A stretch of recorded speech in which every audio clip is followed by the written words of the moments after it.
greatness that night. It's about the fight. It ain't about the champion. It's about the fight. That's all I care about, the fight. What Kenny Ellis said was, look, man, we're not falling for the banana in the tailpipe. We know what Lamont Roach brings to the table, and he says that Lamont Roach is... I don't know if Lamont Roach exposed weaknesses of Tank Davis. Gervonta Davis's coach, Calvin Ford, didn't hold back at the rematch press conference, firing back at Lamont with the words, "It's over and they will see who the real champion is in the fight." Ford's bold and confident tone showed he's fully convinced of Gervonta's ability to dominate in the ring. His aggressive stance wasn't just talk, it reflected deep belief in Davis's preparation, skill, and hunger for victory. And sit there and say to themselves like they came from a karate movie, man, I want to fight just like Tank. I want to be just like Tank. Gervonta Davis is entering this rematch with sharp focus and absolute commitment. He understands how crucial this fight is for both his legacy and his credibility in the boxing world. His training regimen has been pushed to the highest level, with every session carefully planned to elevate his physical condition and polish his technique. This time, Davis is determined to avoid the mistakes of the past and walk into the ring as a smarter, sharper, and more formidable force. His team knows what's at stake and is preparing accordingly to ensure nothing is left to chance.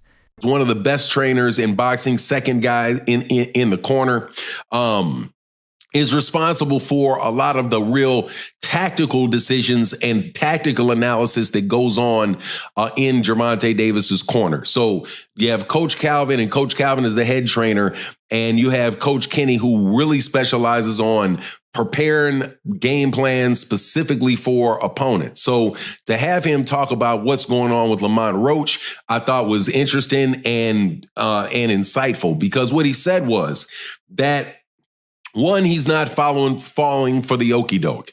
When Mill City asked him, hey, what do you think about the fact that, that Lamont Roach was seen at a basketball game chugging a beer? And I would have added to the question that you see Lamont Roach out giving a bunch of interviews, doing the interview circuit, right? Kind of being a little bit out of character leading into the rematch. Do you think, and this is what Mill City asked, do you think that is something you guys are taking in consideration in preparation for the fight? And what Kenny Ellis said was, look, man, we're not falling for... The reunion with Coach Calvin Ford has breathed new life into Davis's training camp. Their long-standing relationship is based on deep trust, mutual respect, and a shared understanding of Davis's fighting style and mentality. Ford has been instrumental throughout Davis's career, transforming his natural athleticism into a disciplined and tactical boxing style. Now, back together, their renewed partnership is bringing out the best in Davis, combining emotional drive with strategic precision as they pursue championship goals. Match. Do you think, and this is what Mill City asked, do you think that is something you guys are taking in consideration in preparation for the fight?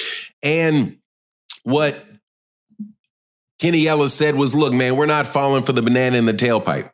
We know what Lamont Roach brings to the table, and he says that Lamont Roach is, we're not believing that he's out there drinking or blowing up a bunch of weight and all of that.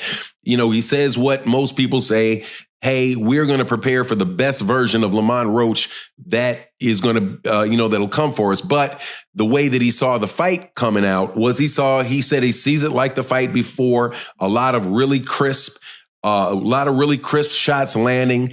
And the fight is going to be similar, but hey, the fight at the same time is going to be very different. Now, I just happen to have a very good friend named Phoenix the Assassin who breaks down fights for me. He's a trainer, got a world-class eye for fights.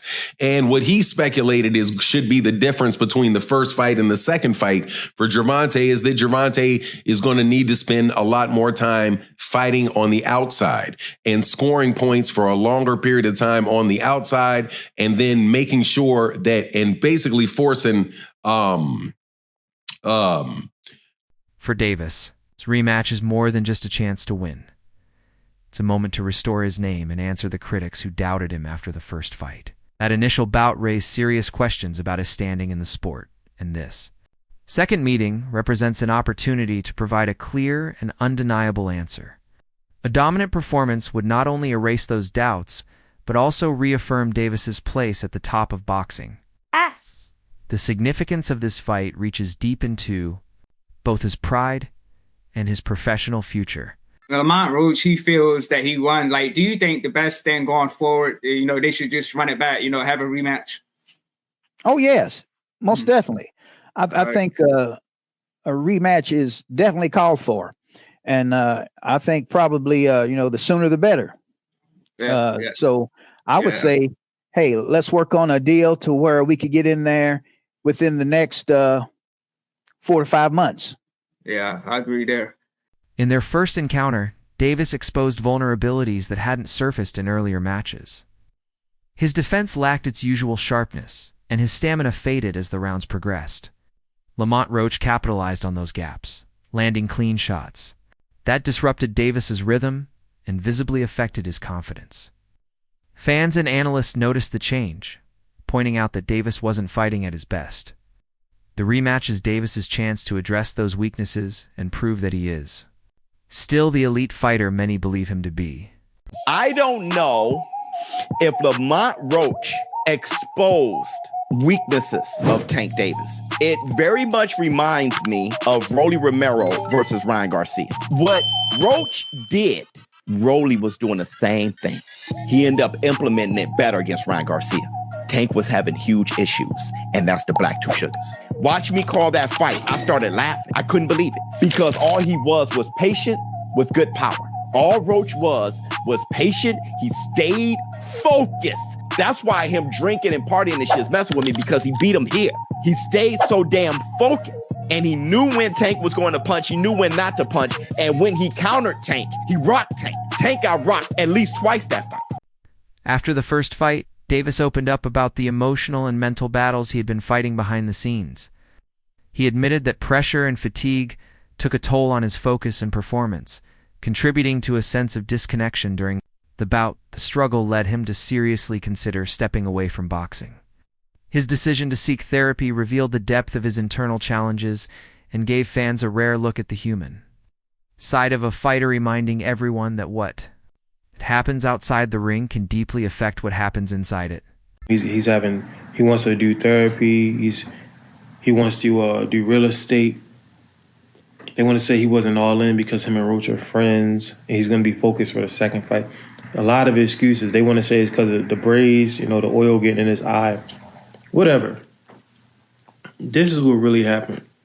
And I just now came to this conclusion because I've been making some other videos for Patreon, but Lamont Roach posted a video recently on... As the rematch approaches, Davis's training camp has undergone a complete transformation. Every drill, every sparring session is now marked by urgency, discipline, and precision. His footwork has become noticeably smoother, with improved fluidity and control. His reaction time is sharpened, allowing him to better anticipate and counter his opponent's attacks. The laid-back attitude seen before has been replaced by intense focus, signaling that Davis sees this fight as a make-or-break moment requiring his absolute best. Oh, stop closing up. Gotta let it go. Keep turning, step around. Keep turning.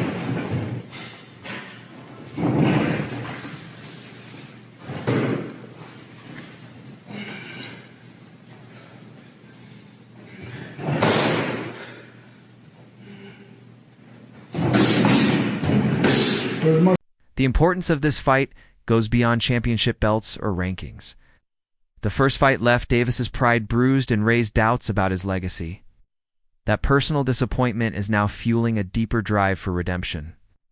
Davis isn't just fighting to win, he's fighting to restore his reputation and prove to himself and the world that he still belongs among the sport's elite. This rematch is about identity, self-worth, and legacy, making it one of the most emotionally charged challenges of his career. We got to talk about it. So Tank officially came out and says that he wants to put this rematch as early as May.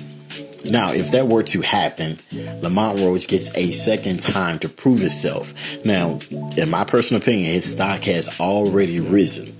He is already notable. The fact that he went toe-to-toe with Tank on a decision that ended in a draw, whether he loses this second fight or not won't even matter. Because he's directly in line to go against the Keyshawn Davis, the Shakur Stevensons, and etc., the Devin Haney's, and etc. I can see him moving up and going against a Devin Haney or Ryan Garcia or somebody like that. So many people to fight. Lamont Roach has definitely proven himself. But let's talk about something else. And that is the hairstylist situation. In my humble opinion, I believe she should have been quiet. As a hairstylist, there was nothing for you to say. There was nothing for you to say. No fan in boxing was going to look at them like, I don't want her to braid my hair. No one would have said that. But she hurt herself when she came out and publicly made multiple claims on all his receipts that no one needed, no one asked for, saying, oh, this had no grease or oil in it. No one cares. No one cares. Nobody even believes it. Sometimes it's best to remain quiet. But you guys let me know in the comments. Should she have remained quiet, or should she have did what she did, which is spoke up? You let me know. Heading into their first bout, Davis's team had a well-thought-out strategy to counter Roach's strengths. Their game plan targeted specific vulnerabilities in Roach's approach. However, despite having a solid theory, the execution fell short. For the rematch, the focus is not on creating a new plan, but on refining the original, one tightening their tactics, forcing discipline, and applying more pressure at key moments. The goal is to turn sound strategy into decisive performance in the ring. Surprised by Roach and Tank. What do you think the biggest surprise was in the fight? It wasn't a surprise because we know Roach. It wasn't a surprise. Mm-hmm. Roach can fight. A lot of people think because a person is not popular, that they don't exist. It's fighters out there that can rumble. They just got to get the opportunity. You know? What's the difference makers coming into this fight? The first fight, I thought, everybody thought Jalil won. We just got to turn, hit the gears a little harder. We ain't really got to change too much. Just got to put the icing on the cake, Put the icing on the cake this time, that's all. He did enough to win the last fight, but we was in somebody else's territory, This time around, being in Florida, do you feel like it's a mutual zone? Yeah. It's more of an even playing field in Florida. Okay. Do you feel like he needs a stoppage to win the fight due to what happened the first time? Not necessarily a stoppage. A stoppage is good, but not necessarily. You just got to put the icing on the cake. That's all. Just hit the gears a little harder. That's all. He hit the gears hard enough the last time, but boxing is a dirty game. It's a dirty game. You got biased people, unfair people. Anybody saw that first fight and said Jalil lost, they don't know boxing.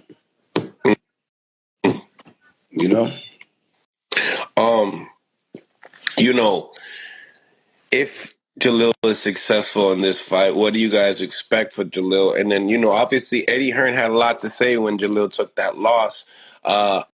Teofimo Lopez weighed in on the fallout following the controversial first fight, noting how Davis became isolated afterward. The boxing community, once supportive, quickly turned critical, raising questions about Davis's standing and future.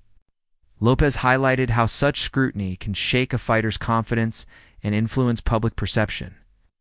His insight underscores just how high the stakes are this time. Davis isn't just fighting Roach, he's also battling the judgment of peers, fans, and the media. I know a lot of people, look what they did with Gervonta too. I want everybody, all these young fighters that are listening to this, and you could clip this. It's a short part right here. I got you. To Ryan could clip this right here. To all you young fighters, look at the amount of love they were giving and sharing to Gervonta Tank Davis prior to the fight. Look at what all the reporters were doing prior to the fight.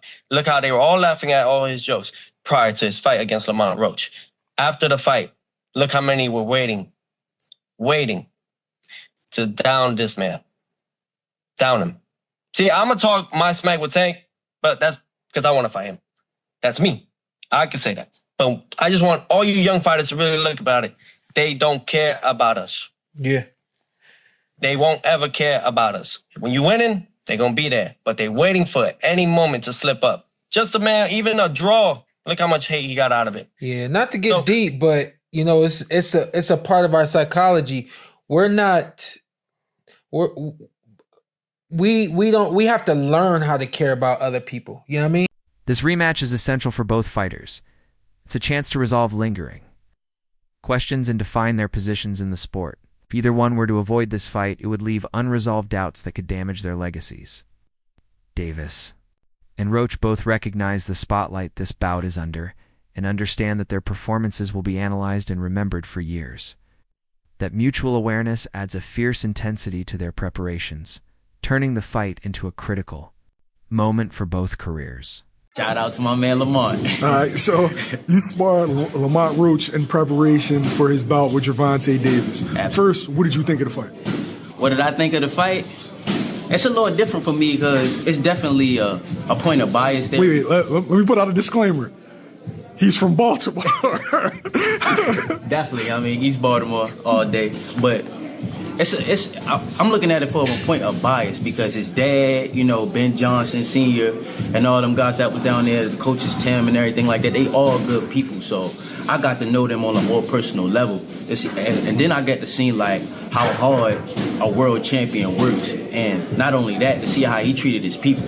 So I was going for him just off of personality alone, but everything else, he made me believe in Camp for real. Because me and him like have similar personalities. You know what I mean? As far as the ring, you know what I mean? So everything we was ready for, like the talking shit and everything like that, because that was coming from me, you know what I'm saying? Me and Lamont. So everything was just everything for real. But everything else, he made me believe in Camp for real. Because me and him like have similar personalities. You know what I mean? As far as the ring, you know what I mean? So everything we was ready for, like the talking shit and everything like that, because that was coming from me, you know what I'm saying? Me and Lamont. So everything was just everything for real.